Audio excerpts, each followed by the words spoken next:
Imagine you wake up one morning and find out that the land you live on now belongs to a completely different country. The rules have changed, the leaders are different, and you weren't even asked what you thought about it.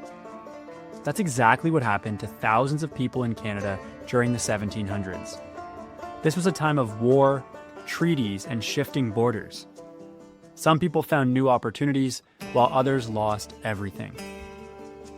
It all started with the Treaty of Utrecht in 1713. This was an agreement between Britain and France that officially ended a war in Europe, but it had a huge impact on North America.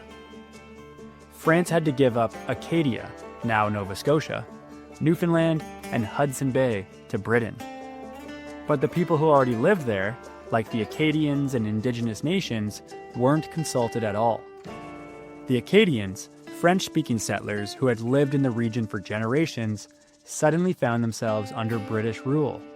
At first, they were allowed to stay, but tensions between the British and the Acadians grew.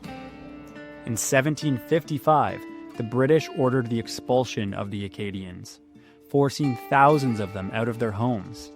They were sent all over the world, including to Louisiana, where their descendants became known as Cajuns. While the Acadians were being forced from their homes, Britain and France were still fighting over North America. This led to the 7 Years' War from 1756 to 1763, which was really about control over land. The most famous battle of this war was the Battle of the Plains of Abraham in 1759, where British troops defeated the French outside Quebec City. France officially surrendered most of its North American land to Britain, changing the future of Canada forever. The French people who remained had to adjust to life under British rule. Indigenous nations were also caught in the middle of these changes. Many had sided with the French during the war, and now that the British were in charge, things became more difficult. In 1763, an Odawa leader named Pontiac led a resistance against British rule, attacking forts and settlements.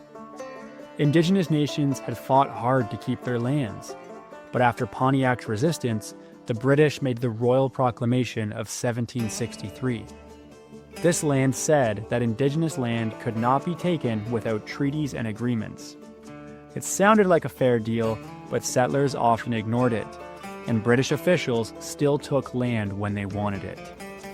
At the same time, Britain was dealing with another major problem: the American Revolution from 1775 to 1783. The 13 British colonies south of Canada decided they wanted independence, and they fought a war to break away from Britain.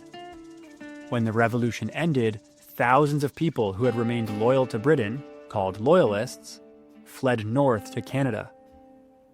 These Loyalists settled in what is now Ontario, Quebec, and the Maritimes. The British government gave them land, but much of this land had belonged to Indigenous nations. Many Indigenous people, including the Haudenosaunee Iroquois Confederacy, had also fought for the British and were promised land in return, but they were often forced onto smaller and smaller reserves. These events changed Canada in huge ways. France lost its power in North America. Indigenous nations were promised land but often ignored. Acadians were forced from their homes, and Loyalists arrived looking for land. The decisions made during this time would affect Canada for generations.